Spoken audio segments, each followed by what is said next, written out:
Maraming salamat sa pagbabahagi ng ating update Showbiz Snap ng nasabi nga pong Facebook page ng Stars News, kung saan kinuha ang nasabi nga pong thumbnail ng Showbiz Snap at syempre ang naging update ng Korean artist na kasama sa ating update, at ito ay ibinahagi naman ni May Santesteban sa kanyang Facebook at ito po ay posted din sa 18 official group.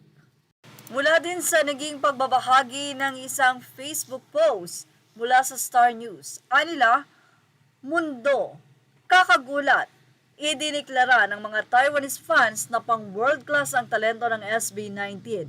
Sinakop ng P-pop kings ang Asia, ngunit nasa krisis ang mga casual fans. Hindi pa kailanman mas mataas ang pride ng mga Pilipino matapos ang kanilang mga pambihirang pagtatanghal sa Taiwan. Bumaha ang mga ulat kung saan idineklara ng media at casual music fans ng Taiwan ang talento ng SB19 na pang world class. Sila ay pinupuri bilang dark horse ng mga pangunahing kaganapan sa musika sa Asia na nagtatakda ng isang hindi maikakailang bagong pamantayan para sa live performance. Ngunit narito ang nakakagulat, ibang mga casual hindi makamove on. Hindi makamove on ang ibang casual fans. Nahihirapan iproseso ang antas ng kanilang talento at ang katotohanan na sila ay isang Pilipinong grupo.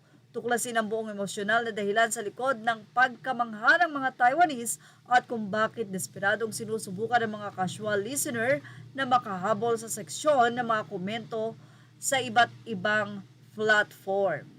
Napakarami pa nga pong update at narito ang ibinahagi din ng isang fan, I think a new fan.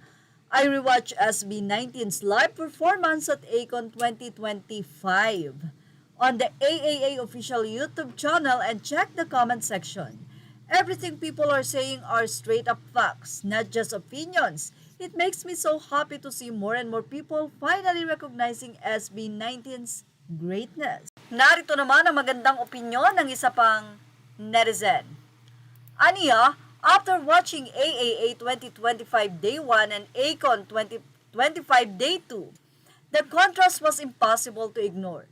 Performance after performance featured vocal layers doing the heavy lifting, reinforced backing tracks for backup, and split parts clearly designed to survive the choreography. Then SB19 took the stage and removed all excuses. Full choreography, full songs, 100% live, unprocessed vocals, no disguise, no safety net. Numerous YouTubers immediately noticed because the breath control, intonation stability, and purity of tone under such physical exertion are impossible to fake. This wasn't studio polish pretending to be live. These were real singers in real conditions on a world stage.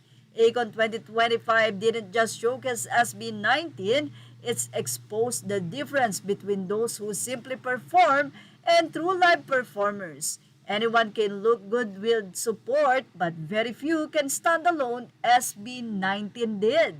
Kaya naman talagang mapapahiya ang hindi pagbubutihan kapag kasamang magpe-perform ang SB19. Yan ang ating Showbiz Snap update. Thank you for watching. Images are all credit to the rightful owners. Please like, share, and subscribe.